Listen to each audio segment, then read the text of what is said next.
Hello everyone, my name is Michael Joseph here with my wife Annie. We are the founders of Healthy Marriage Academy. We are here to honor the life of a very remarkable person, a woman of faith, a servant of God, a submissive wife, a mother of two wonderful children. Apostle Paul in the book of Romans chapter 16 make a statement of a few women in the Bible that was remarkable in their time. And I'm sure if Pastor Hogar had to say something, he would say the same exact thing for Sister Ketly. She was a great person. Here we have Michael Charles and his wife Dalu on the channel with us tonight. They are good friends of the family, and I'm sure they know Sister Ketly more than us. Michael Charles and Dalu, please tell us more about Sister Ketly. Hello, Brother Mikolaj, Sister Annie. It's good to be with you here with my wife. Hi everyone, Brother Michael, Sister Annie. Good to We have you thank you. guys. Good to be with you. Uh, Sister Ketly, I mean, so much to say. I don't know if do you want to start? Sure. I've known her for 20 plus years, ever since I came to the US. And she and her husband, they embraced us as young, I guess, younglings. We were in our well, I was in my teenage years still. She, again, as at the time, she used to help the youth with different things. Bible study used to be one of the things that she would do with us, and that's really how I started to get to know her. When she gave birth to her first son, we used to help babysit for her, and we got to know her throughout the years. And I can tell you, she is one unique woman. She's a phenomenal person, personally, as a Christian, and also as co-founder of Latdeo Foundation, and also as a friend to me in my marriage. After I got married, she's been a rock, a guide to us, and so she was always about the family. She was always about the people of God. She had a love that was different. You always feel special. Um, she always inspires you. And And when you're what? talking to her, Michael, she give you full attention. Yes, Yeah. absolutely. And it's there's nothing else but you, That's right? true. And she's engaged in the conversation, and you can talk to her just about anything. I mean, you've Mm-hmm. had experience with her. Yeah, I mean, where do I start? I could say she has been an instrumental person in my life since for the past 10 years. Um, yeah, she's been so supportive. She is a selfless woman, I would say. She doesn't think about herself and her situation. She mostly think about other people. What can I do to help? And she was a woman advocate. As much as we know, she was a submissive wife, but she was also there for supporting women, talking about our rights, especially from outside the church, and dealing with other people in government and things like that. She's she's very serious, but at the same time, she was down to earth. Yeah. Yeah, you can have any type of conversation with her. She's open, but she also have love for everyone. It doesn't matter who you are, where you go to church, what religion, men, women, she loves everyone. Everybody gets to have love from her. And like Sister Annie said, when she's talking to you, you feel like you're the only one who exists for that moment. Go. Yes, she was a woman advocate. She was so not only she was teaching us how to deal with inside the church, but also dealing with different part of the government outside the church. So she was there. You can speak to her about anything you want, any conversation. As much as she was very serious, but she was also down to earth. Very pleasant woman, so loving, such a beautiful woman inside and out. And she has love for everyone. It doesn't matter who you are, where you go to church, what's your background, your education. She has love for you. Come to her. She will make you feel special. Yeah. And as Sister Annie said, when she speaks to you for that moment, for that few seconds she's giving to you, you feel like you're the only one who exists in her world. As much as she loves her husband, the children, her friends, but this moment was for you, nobody else. And she took that 2 seconds to make you feel special. Yeah, You leave, that's true. you feel special. That is Yeah. true. My kids knows her really well in the sense that, when everything happened, we told them they were also sad, and they were like, what, 6-year-old, 11-year-old. They didn't know what to do. They kept asking questions, what's going to happen now? They're not going to see her anymore. It was heartbreaking. Oh. And, we were honored, at least I was honored to have known her, to have worked with her, and to have all her friends. She was a blessing. She was a blessing. She was a blessing not only to us, to the church, and everybody who met her. When you see Sister Ketly, when you get a little bit closer to her, you quickly realize that she is special. There is something different about her, and you don't know what is it, but you realize that she's not like everybody else. So, ladies and gentlemen, let's watch this together. Moi, dis le Seigneur merci pour chance que moi gagné pour moi participer dans programme ce matin. The chance that I have to participate in this program this morning. Le frère Michel-Ange Tirele moi. When Brother Michel-Ange called me, et il dit moi, il t'a aimé pour moi parler de soumission. He told me that he would like for me to speak on submission. Yon nan bagay li te di moi qui fait moi te plus intéressé parler. One of the things that he said to me that helped me to be more interested in speaking. Li di moi c'est que Ketly m'ta remon parler de expérience. He said to Ketly, I would like for you to speak on your experience. M'bata remè c'est ça que fait me choisir ou. He said, that's why I chose you to speak. Li facile pour yon moun li yon livre et puis pour parler de son lire.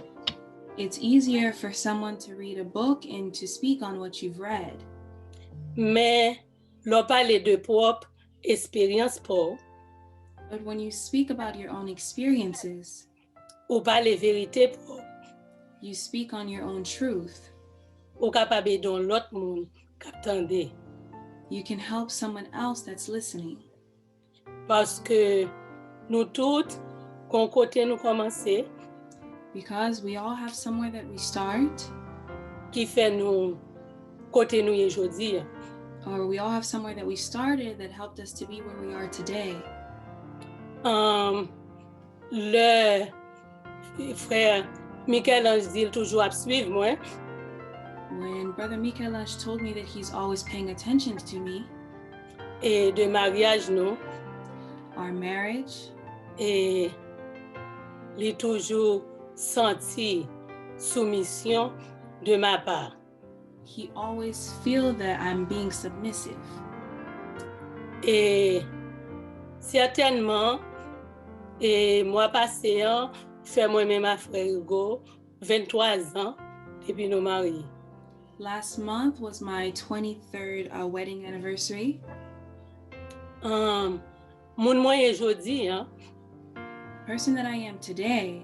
L'aime te marié à frère Hugo, c'est pas madame ça le te gagne. When I got married to Brother Legal, this is not the wife that he had.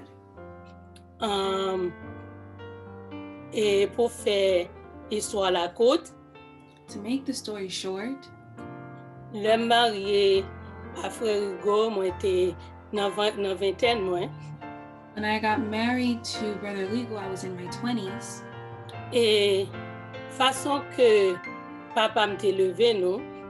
The way that my father raised us, li te leve nou pou nou très indépendants. he raised us to be very independent. Li te toujou vle pou nou fin l'école nou, He always wanted us to finish our schooling, travay, to go to work, epi marye. and then get married. Li toujou mette nan tèt nou, pasko se fi, pa gen limit pou. He always instilled in us that because you're a woman, there's no limits for you. E li toujou leve nou pou nou pa peur, pou nou esprime tèt nou. He always raised us to not be afraid to express ourselves, E pou nou toujou gon opinyon, to always have an opinion, e pi pou nou pa peur pou nou di sa ke nou santi a. Dizon, pou nou pa timide, pou nou defan doa nou. and to not be afraid to say what we want to say, meaning to not be shy to defend our rights.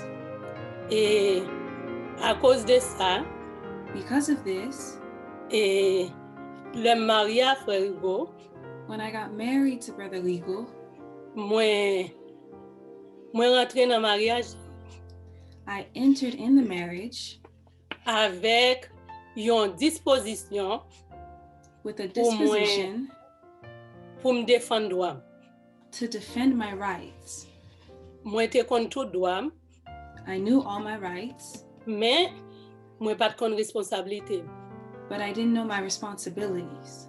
Mwen pat kon devwam I anvek didn't know frère my Hugo. I didn't know my duty towards Brother Legal. Men m te toujou prè. M di papa m kon di mwen, e pa kite gason fò tout bagay.